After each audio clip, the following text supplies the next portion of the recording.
performance. This workshop is going to be all about you guys. All right.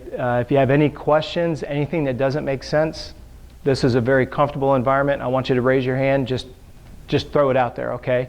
The big thing is there's no silly questions, and I know you hear that in school all the time with people like, yeah. The thing that we're going to emphasize the most about this is most of what you're going to see here is not what you're going to see online, and you definitely won't see it in magazines. The reason why is everything that we are going to be presenting to you tonight comes from the Olympic Training Center, comes from myself being a coach for 28 years, as well as feedback from athletes. That's what makes this unique. What you're going to notice as we go through this is we're not into a lot of formulas. It's about you understanding how it works for you and with you, and we're kind of build off of that. All right. This is a picture of one of our European athletes, Gignon, and his comment right here was a quote from himself. And the reason why we put it up here was I can seriously say that this quote was the reason why we decided to go public with our knowledge. The system and the process that we've developed over the last 28 years, we've always kind of kept it under the QT. Some of you are familiar with some of the different softwares that are out there where you can upload your training data, and they've asked us to use their platform. That way we engage as coaches and with athletes. And I refer to this as our Coca-Cola syrup. The way that we train our athletes, we don't want it to be public knowledge. Why? Because you're paying a premium for that knowledge. So that's why we're not into a lot of big numbers. We're a one-on-one type of a company. We don't go out and try to sell to thousands and thousands of individuals. We don't put things out in blocks. Everything we create is customized. And the reason why this comment was so important to us is this is a 23-year-old guy, professional cyclist, and he understands macro and micronutrients, carbs, proteins, and fats. He understands micronutrients, vitamins, and minerals. The problem is this guy didn't understand why he's exhausted. He's exhausted, but he can't sleep. He has night sweats as if he's a premenopausal person. He has no libido whatsoever, and he's craving simple sugars. Well, all four of those are your external signs of adrenal fatigue. So when you explain to this individual what carbs, proteins, and fats are, they get it. But what he didn't understand was how to utilize carbs, protein, and fat for performance. See, most of us can sit here and go, yep, protein's about rebuilding muscles. That's great, awesome. The problem is how do you train with it? And that's where we get an information gap.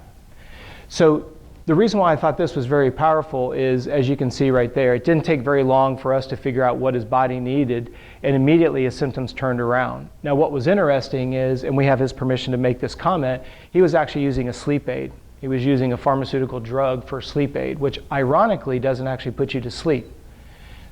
In this case, him eating real food is what put him into a true state of rest, and within 6 months, half of his symptoms had gone away. All right. Now you may go, well, gosh, what happened to the other two symptoms? Well, we're going to get into adrenal fatigue in a little bit later on. The thing you have to understand is I have no way to measure what level your adrenals are under attack, so I can't tell you if it's going to take 6 months, 6 weeks, 6 years, because it all depends on how long you drove yourself into a hole. All right. So I just wanted to put him out there. He gave us permission for it, and when we get done with this evening, you'll have a better understanding of why this is so important to him. The one thing that I want you to understand when we're talking about food is I want you to get a paradigm shift in your head. Most of the time we think about carbs, protein, and fat for producing energy. But I'm going to ask you to please turn your perspective around a little bit. Think about how you utilize fuel. Not what fuel is. We're going to get into that in very minute detail. But this is probably one of the most powerful tools that we use with all of our clients. And what I mean by that is you'll notice we refer to this as an energy matrix. Now, obviously, there's not a point in time that you're not producing zero amounts of energy. If you're alive, you're producing more energy than zero. But it's for illustration purposes. The higher you take up your effort, the higher the percentage of sugar and less fat. Okay? The thing that I want you to pay attention to right off the bat are these two facts. The total amount of energy you're going to get from protein maxes out at around 15%. So it's a pretty inconsequential figure in the big scheme of things. So obviously we're working on a percentage of 85. What you have to realize is when you're out exercising, training, and racing, you're using all 5 of these energy systems, and that's what the HR zone, heart rate zone 1 through 5 is, each one of those are an energy system. Well, think about it.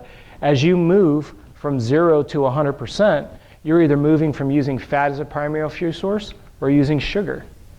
This is a huge aha for a lot of people, because what they don't realize is, and we're going to get into it here in a moment, can you tell me what your up-to-date accurate heart rate zone 4 is specific to cycling, swimming, running, whatever you use for training?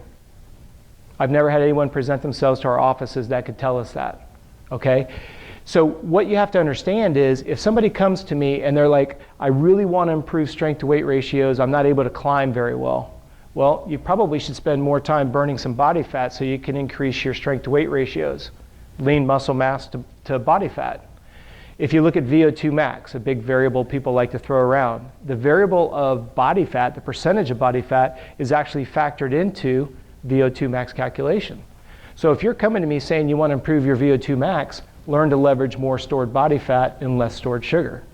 Well, if you understand this energy matrix from a 0 to 100%, the majority of people spend their time training in heart zones 4 and 5 and don't even realize it, because it's never been quantified for them. Now, if you have a heart rate monitor and you're putting in your gender, your age, and all of those are just some basic algorithms. Margin of error could be quite large. I've seen it as high as 50%. And I'll explain in the next frame here.